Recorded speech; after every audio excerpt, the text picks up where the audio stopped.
السلام علیکم ورحمۃ اللہ، الحمدللہ وقفا والصلاۃ والسلام علی رسول اللہ، اما بعد۔ مائیں اپنے بچوں کو دم کیسے کریں؟ ماں جو ہے وہ اپنے بچے کو کون سا دم کرے جس سے بچہ محفوظ ہو جائے، وہ انشاءاللہ میں آپ کے سامنے رکھوں گا۔ دیکھیں، سب سے زیادہ قریبی جو رشتہ ہوتا ہے نا، وہ ماں کا ہوتا ہے۔ اور ہم اگر روحانی علاج کی فیلڈ میں دیکھتے ہیں کہ بچے کو عموماً کوئی مسئلہ ہو جائے نا روحانی، ہم کہتے ہیں اس کی ماں کو لے کے آئیں۔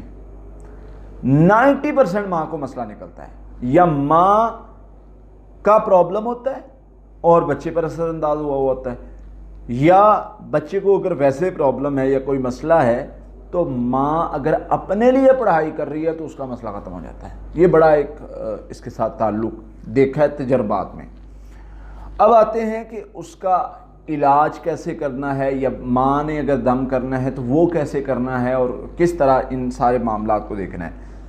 سب سے پہلے یاد رکھیں، جب ماں اپنے بچے کا علاج کرے گی، ماں اپنے بچے کے لیے دم کرے گی تو اس کو وہ خود بھی محفوظ رہے گی، اس کا بچہ بھی محفوظ رہے گا۔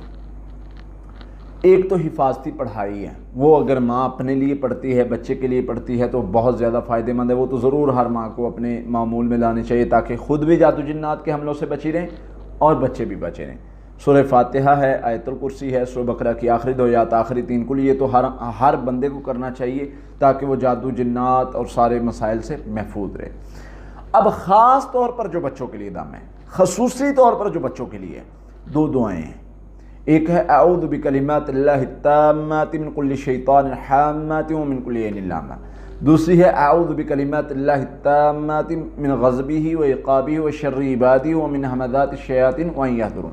یہ 2 دعائیں ہیں، حصن المسلم میں آپ کو دونوں مل جائے گی۔ پہلی دعا جو ہے اس کے بارے میں آتا ہے کہ یہ وہ دعا ہے جو حضرت ابراہیم علیہ السلام اپنے بیٹے حضرت اسماعیل کو دم کیا کرتے تھے، اور اللہ کے نبی صلی اللہ علیہ وسلم اپنے نواسوں کو حضرت حسنین کریمین کو دم کیا کرتے تھے۔ اور اس کا مقصد اور معنی کیا ہے کہ اللہ ہر قسم کے شر سے، ہر شیطانی اثر سے، ہر نظر لگانے والے نظر سے اللہ تیری پناہ میں دیتے ہیں، یعنی نظر بد سے بچنے کے لیے اور دوسرے شر سے بھی، شیطانی شر سے بچنے کے لیے بھی اللہ کی پناہ میں۔ دوسری جو دعا ہے اعوذ بکلمات اللہ التامات من غضبہ وعقابہ، وہ دعا تو اتنی فائدہ مند ہے، صحابہ فرماتے ہیں کہ ہمارا بچہ جب بھی کچھ پڑھنے کے قابل ہوتا سب سے پہلے ہم یہ دعا یاد کرواتے ہیں، اتنا اس دعا کا فائدہ ہے۔ پھر اسی طرح صحابی ہے، اللہ کے نبی صلی اللہ علیہ وسلم، مجھے خوف آتا ہے سوتے ہوئے، آپ نے یہ دعا یاد کروا دی اور میں یہ پڑھا کرو، پڑھنی شروع کر دی، کہتے ٹھیک ہو گئے۔